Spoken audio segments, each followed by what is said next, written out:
સુરેન્દ્રનગર જિલ્લામાં ગરમીમાં વધારો થતા કલેક્ટર કચેરી હેઠળની તમામ સરકારી કચેરીઓ અને જનસેવા કેન્દ્રોમાં સમયમાં ફેરફાર કરવામાં આવી શકે। આ કચેરીઓનો સમય સવારે 9:30 થી સાંજના 5 વાગ્યા સુધી કરવામાં આવી શકે।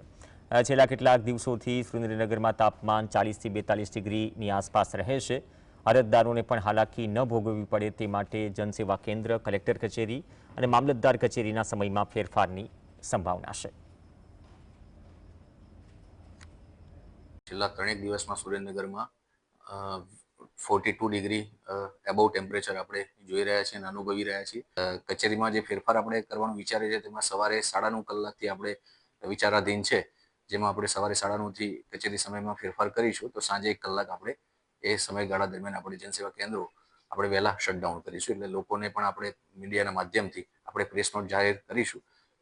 આ નિર્ણય જ્યારથી પણ લેવામાં આવશે અને આવનારા સમયમાં ટેમ્પરેચર જે અત્યારે જોઈ રહ્યા છે તેનું રિવ્યૂ કરી આગામી સમયમાં આપણે એ પ્રમાણે નિર્ણય